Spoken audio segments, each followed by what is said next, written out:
We are talking about Food Rules, an Eater's Manual by Michael Pollan. The number one cause for death in America is cardiovascular disease. It is responsible for 1 out of every 4 American deaths each year.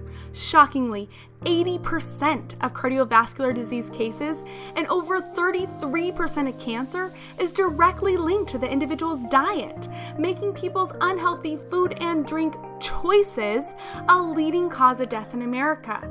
Our Western diet that consists of highly processed foods with refined grains and lots of added sugars and fats is a big problem. See, a wide range of traditional diets, even the high-fat diet of the Inuit, who eat mostly seal blubber, don't suffer from the Western diseases such as obesity, type 2 diabetes, and cardiovascular disease. And the good news is, you don't have to suffer from them either. Michael gives us 64 simple rules that anyone can follow to maintain and even regain their health. Let's take a quick look at a few of my favorite rules.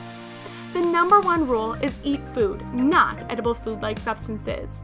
It can be hard to distinguish the two, so a lot of the other rules are meant to help you differentiate between food and food-like substances.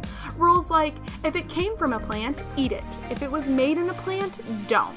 Or, if a food doesn't spoil or rot, it shouldn't be bought. Basically, it boils down to this. If a food scientist created the ingredient, it's not real food. You want to avoid food products containing ingredients that no ordinary human would keep in their pantry. Last time I checked, I don't have ammonium sulfate or calcium propionate in my pantry, which means it doesn't belong in my food either. And along these same lines, if you can't picture the ingredients of your food in your head, it's probably because they were made in a lab and not in the soil. Now, I know that reading the ingredient list of every item you buy can be time-consuming and tedious. So if you're in a hurry, shop the outskirts of the supermarket and stay out of the middle. Stores typically have the produce, meat, and dairy lining the walls and keep all the processed junk in the middle aisles. Therefore, Michael wrote, if you keep to the edges of the store, you'll be much more likely to wind up with real food in your shopping cart. If your food has a marketing budget, that's a good indication it's not very good for you. Nearly all the food you see advertised on TV are highly processed, edible food-like substances, and this includes the food that you get through the drive-thru window. If you simply must have a burger and fries, try cooking them yourself. Michael's 24th rule is an old Chinese proverb. Eating what stands on one leg, mushrooms and plant food, is better than eating what stands on 2 legs, fowl, which is better than eating what stands on 4 legs, cows, pigs, and other mammals. And the last rule we will cover is the most counterintuitive. Avoid food products with the word light or the term low-fat or non-fat in their names. In fact, you should be cautious with any food products that are labeled with health benefits. Michael says we have gotten fat on low-fat products.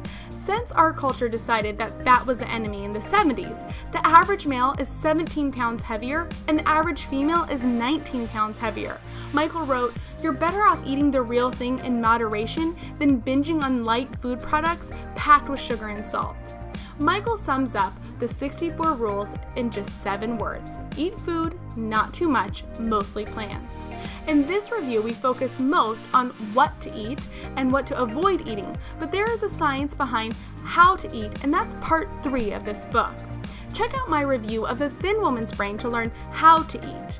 A healthy diet is definitely a matter of life and death, and this book is full of easy to digest information. Your health is worth investing in, and this book is a great start. Thank you for joining me, and you make it a great day.